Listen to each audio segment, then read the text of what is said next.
Hey everybody, welcome back. I'm Pete, and you're watching the Custom Car Channel. Anyways, I just wanted to come on and give you guys a little quick update. I got some things to say about the XT-75 too, but first off, I just thought I'd discuss why I haven't been able to get very many videos out. It's just, I've been really busy. I've been picking up a couple new customers every week now, and new customers, I like to get them in, run them through the system, show them what I can do, show them that somebody can actually fix their car, and somebody that actually cares. So, been really busy on that. I'm still working like, 15 to 18 hours a day. I work 7 days a week. You know, some of my customers, they don't have time to get their car fixed during the week. Some of my customers work just as hard as I do or harder. So, there's people like that need to get their cars fixed, and that's what I do. I fix their cars. And, if my lights are on, you see my lights on, I'm out here working, so, and even, I try to shut the lights off around 9, but I'm still in here. I'll go in and take a shower and maybe get something to eat. But I'm still in here. I'm working on videos.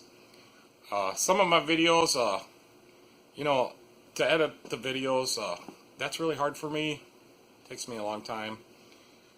I kind of figure it like, so every 10 minutes of the video that you watch takes me 1 to 3 hours to edit. And a couple of the videos lately have been taking 5 to 7 days to edit, or even longer. I kind of get bored of editing once in a while, and that's really hard. I have a couple of rules. Like, if you want to bring your car here, and I fix it, if I want to do a video on it, that's up to me. So basically, I tell everybody that. There also is a limit. Like, your car can only be here for 2 days, unless you're okay with me. And some cars do run over 3 or 4 days, depends upon the job. That's okay sometimes. I just get sick and bored of working on the same car for 4 days, so I don't like that. What I like to do is, like to bring your car in.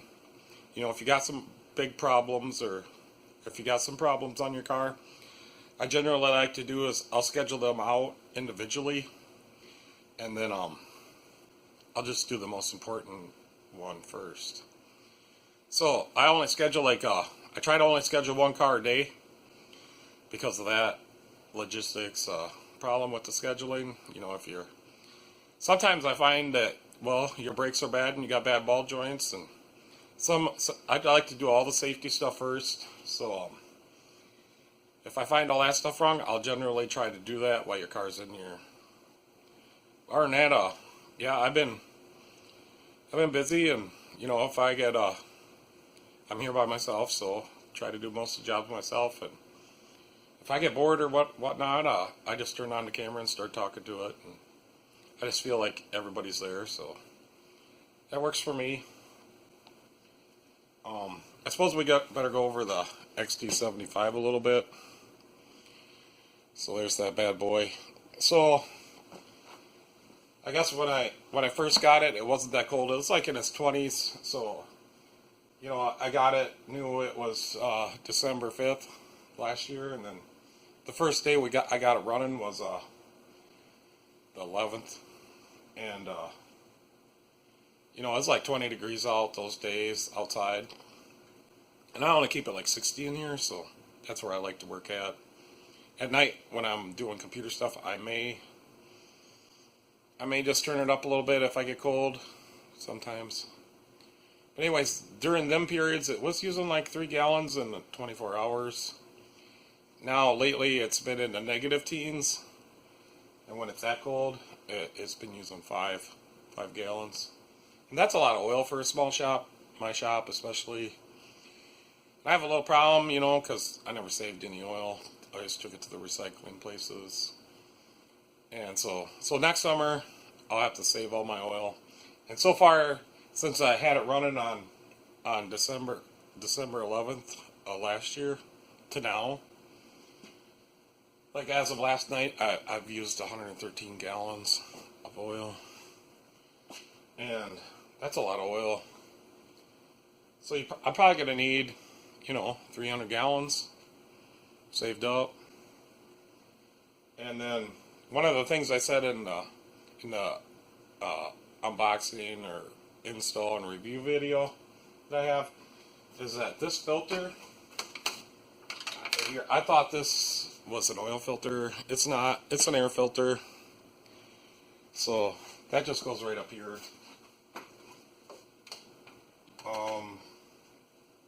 Another thing, even with that air filter on there, with the dust and all the frames and all the sanding, grinding I do, and other work, this bleed off valve, so that's a bleed off valve right up here.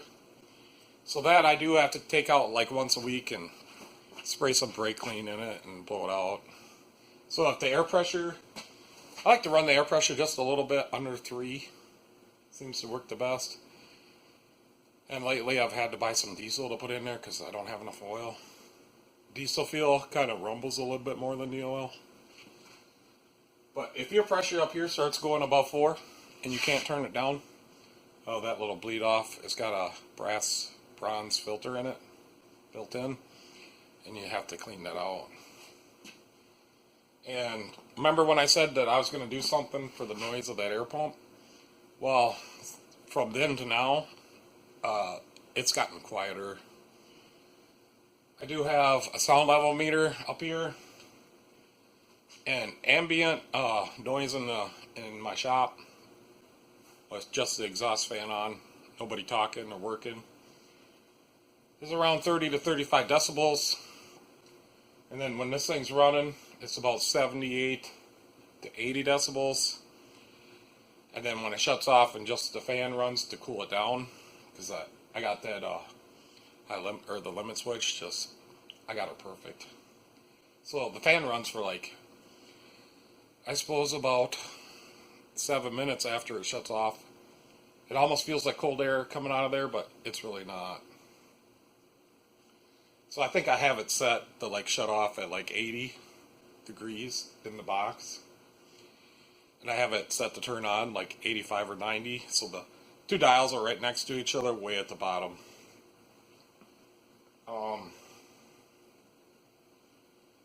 Yeah, one day, so I do have another update on it. So one day I come in to the shop in the morning just to check the oil level, and this thing broke off of this thing. So I take this all apart, and this is just software here. This is how it came out. I have not messed with it. It came out like that, and I like touched this. It's hard right now, but when I took it out, it was soft. I just figured that must be from some brake clean, because I did a Dodge Ram, and I used 12 cans of brake clean, and I put a pan down, and then I just poured it in the oil drain. So I figure it must have been from that, because that's like the next morning. That's when this happened. So I did try to modify the original one. This is the float, but this is just too heavy. It always sank to the bottom. So then my dad, many years ago, gave me a mechanical Rochester, a level gauge. And I'm like, what am I going to do with that? And he's like, well, save it someday. You'll need it. Or you'll make something out of it. So, yeah, I did. I put it in there. I'm not going to take it out because I'll spill oil. I suppose I could take it out. Yeah, we could get a little closer. I'll just lift it up. But I kind of like just rigged it in there. Let me just kick some stuff. I'm going to get a rag. And I will tell you that the oil tank, I have to fill it every day. It's not really big enough. So I got this. My dad gave me this. We'll just set this rag down here. Can you guys see? And then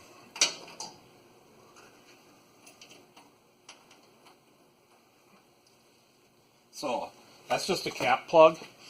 Down there, that red thing, I just dripped on my shoe. So that red thing down there, I'm not going to get the camera too close, But that's just the top, and that's where the little red cap threads on for the original one.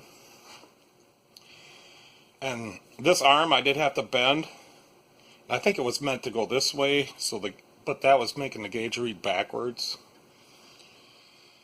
So I got it set really close. I just had to been bending this a little bit. It's not completely accurate because it's not like 100% accurate because I can't get that tank all the way full. It's just the way the filler is on it. But when it's empty, it's just slightly where this gauge, it's about right there when it says empty. And it's about right there when it's full. So these are kind of hard to find. They're kind of expensive. But I did look on eBay. Some guy has some that can work that are this style. But they have a long rod on them. But you just cut that off. So yeah, this works really good, and this is what this heater should have.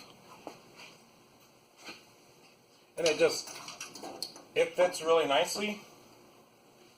Just with that cap plug. I didn't get it quite straight. There we go. So, another update for the XT-75. And I tried to make a video on this. It was just hard. I was trying to get it done in between cars. And one of the customers just came in, and then he helped me on it. So, not really going to think I'm going to publish. It's kind of, all I have to do is show you what I did, and then you'll understand. But in the back, there's a clean out. I suppose I could show you, since we're talking about the back in here. This is a clean out. I still have to make the cover, but I have to redo it anyways. But I ran 5/8 copper through there continuously. There's no, I didn't split the line at all. But I just put one loop in there. This 5/8 copper. And it's for my floor heat. So I got it hooked in.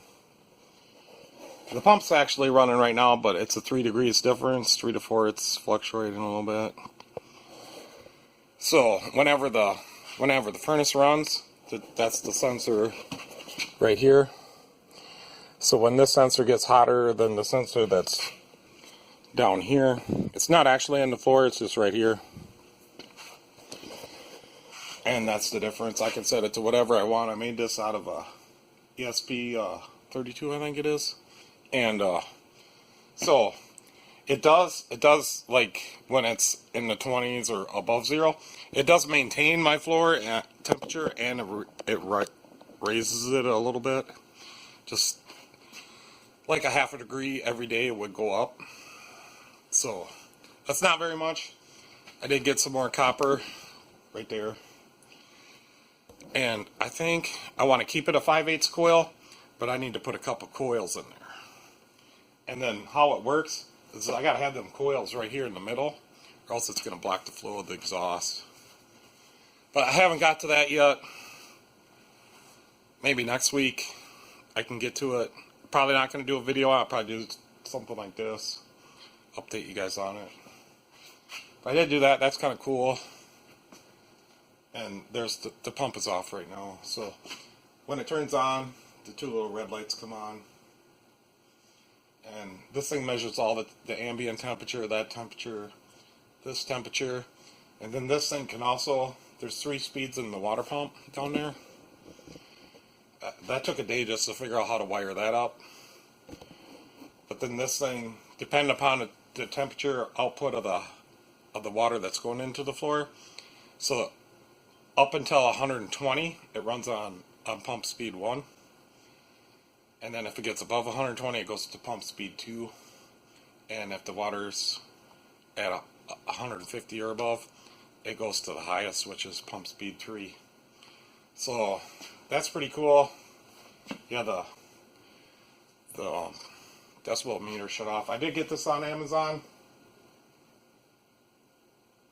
So when I do start up the furnace, and like say I'm talking, there was 80 decibels. So when the furnace is running, That's the thing we were talking about. Like, I was going to put on that air pump up there, I was going to make some kind of noise damper, but that's what my point of my story, or that maybe I got sidetracked. But now that the furnace has ran from now to then, that pump has gotten quieter. It's like the blades have gotten worn in. It's quieter than when it was. So I did get some stuff to make a noise damper, but I'm not going to worry about it. I think we'll just leave it the way it is. Maybe that would be a bad idea. Maybe that would overheat that pump, the air pump. And I did order some fiberglass tape on Amazon, and they sent me the aluminum tape that you get at Menards. So I sent it back. They sent the exact same roll back to me. And I told them, I left a message for that Jeff guy to call me. I'm still waiting for his call. Kind of upset about that. So I'm sending them back today to get my money back. I can't get it right. So I don't know if there's any other updates on this. Once in a while, my draft gauge doesn't work right. I think there's a little soot in there. So I just blew that out today, and it seems to be working better. And you remember the silicone hose and the fitting we had to put in there. That's different from, when it came new. I think the bottom fan, the main blower fan, has gotten just a little bit noisier. It's probably got some dust on the blades. Yeah, so we could probably start it up. I'm still using the barn door thermostat. I like that one. There, I clicked it on. There's the igniter. And there she goes. And right there, so 80. It runs about 80 when I'm not talking. 80 decibels. Turn that light on.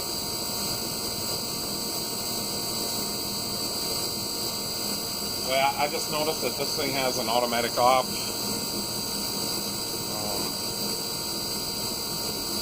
Shut off. I thought it stayed on all the time. And this is really cheap. It's probably not even accurate, but it's good enough for what I do. Might use it on some cars later on.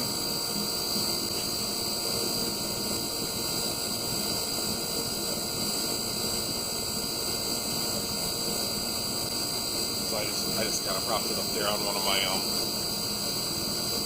cell phone camera tripods, and that's the other thing. This phone I use for videotaping all my videos. This phone is meant for that, but this phone is over 12 years old. It can't be used for cellular service anymore. The networks aren't. This phone ain't compatible with the newer networks. So, and now the battery only lasts for like an hour. So I ordered a new one. Well, I did order another new one before. And that one, the audio is not right. And then I like to use the camera so I can look at it. And that phone, and it's a brand new phone, but when it's in this style of mode, like this camera is right now, it's just in the selfie but twisted. And then it displays the video correctly. And I can see what I'm doing. But that phone is like, it's too close to everything. That doesn't work. This phone is just the Mintus phone. I may take it apart and put a new battery in it. I may have to. But I ordered another phone. That's supposed to be coming in today. And I was going to wait to do this video with that phone, but then I'll be running behind. I got three cars to get in today, and the first one's coming in any minute. She just said she'd come here after work. So I figured I'd get this video out of the way. So yeah, the furnace is in full run. And I think you're able to hear me. It is just kind of annoying because when I fast forward through some of the parts of the videos I do, it sounds, I have to lower the volume in the video. It's just another step. Plus you hear it in the background. But yeah, so that's the story. I'm just busy picking up new customers. I have a pretty extensive customer list right now. I have active customers of around 125. That's a lot of customers.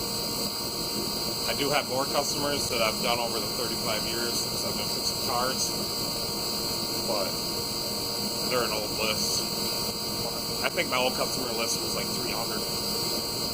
That's pretty good for this size, for the area that I live in.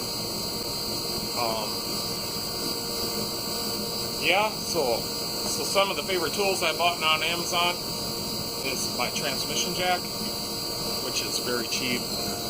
But I use this transmission jack like a couple times a week. That's right there in front of the Jeep.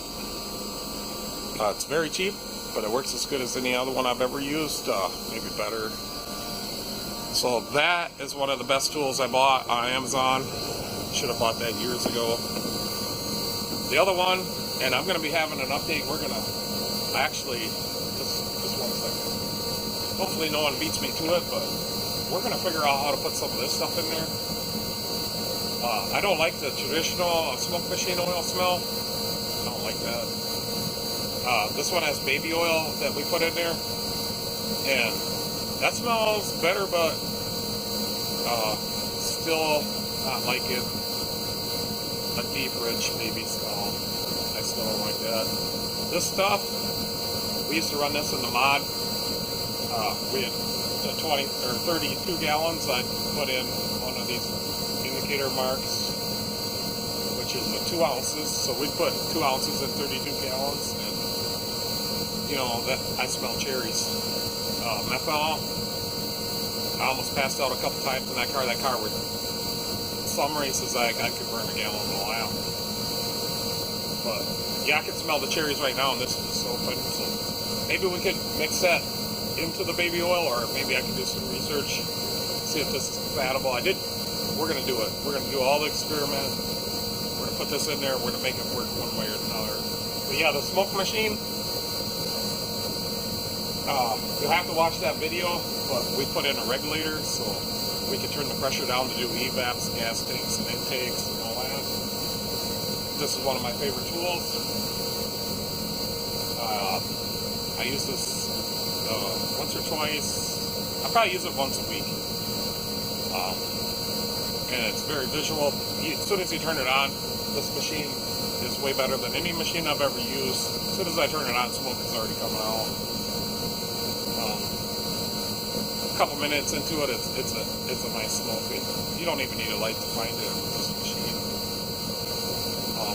Yeah, and it works so quickly. Before my customers even leave, I can just hook it up to their car real quick before they leave and drop their car off, and I can show them what's wrong with their car, and they like that. So I'm going to try to do that video pretty soon as I can, as soon as I have time. I got a transmission flusher machine. I don't know how to use it. I'm supposed to have my own pickup scheduled for later this afternoon. I don't think I'm going to have time to do it. It needs an oil change too.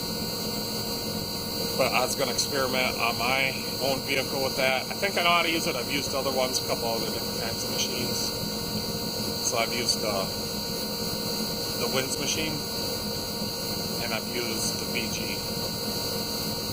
So this machine is a cheaper one.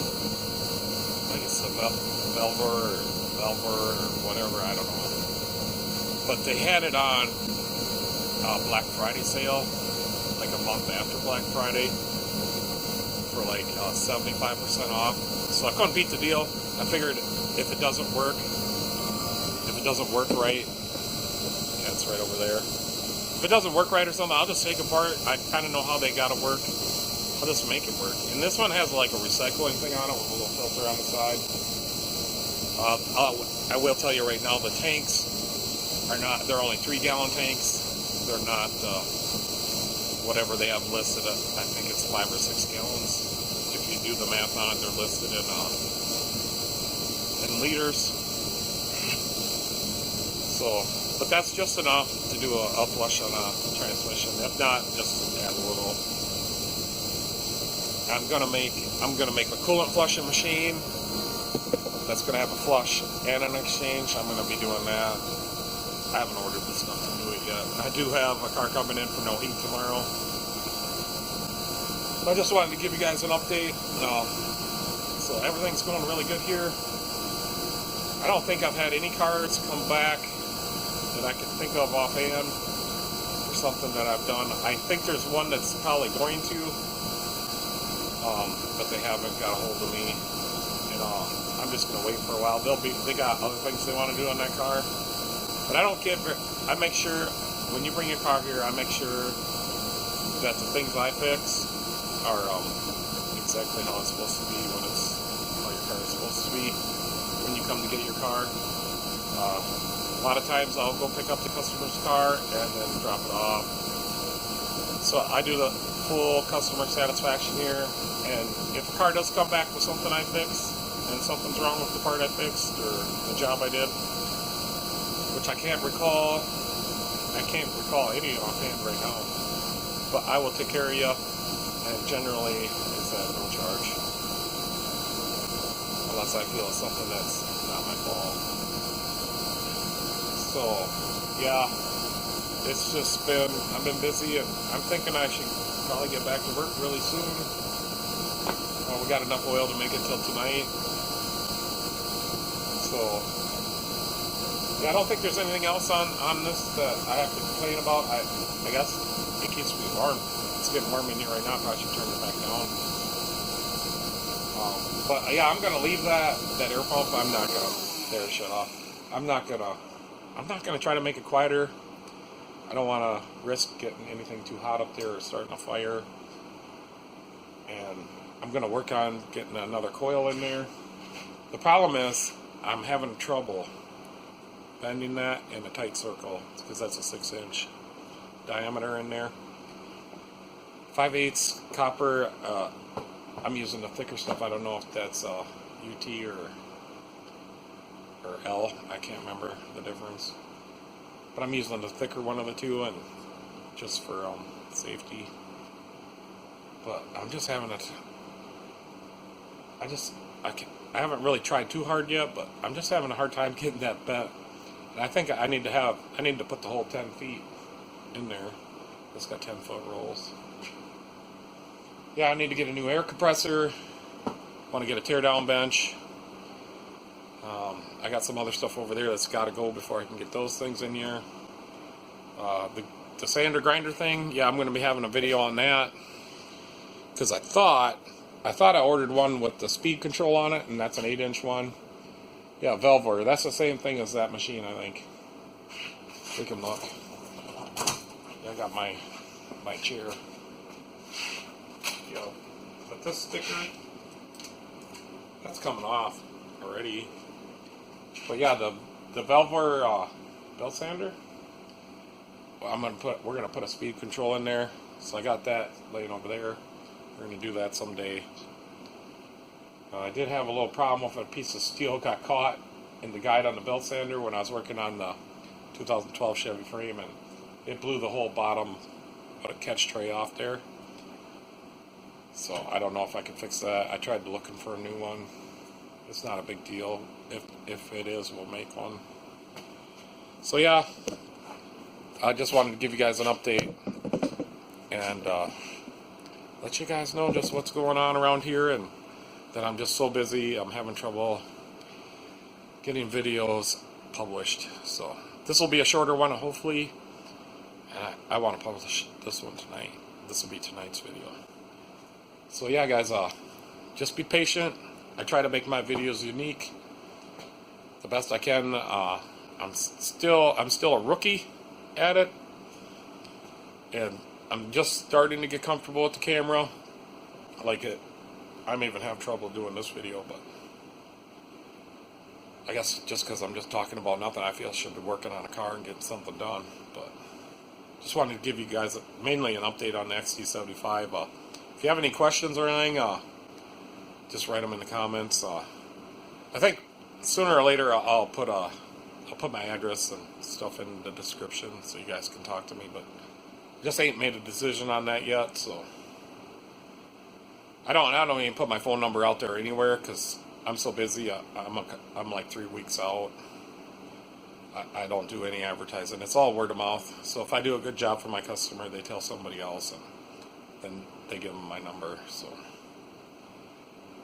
I don't ever plan on advertising or putting my number out there. And I think I'll do the same policy as some of the other guys. I just, if you're a YouTuber and you drive from a ways away, I'm not going to fix your car. So yeah, I do have a couple of prospects going for next year.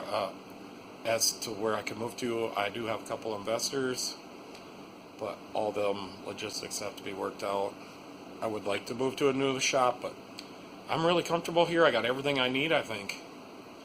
I'm so comfortable working here, and it's so convenient for me. The only thing I would like is maybe like a little washroom and a bathroom in here, which there is those provisions I put in here when I built it. They're just not in. It's just not finished. Like even the wall's not finished, but I have a couple guys. They want to come in here and fix this up for me, so could do that too.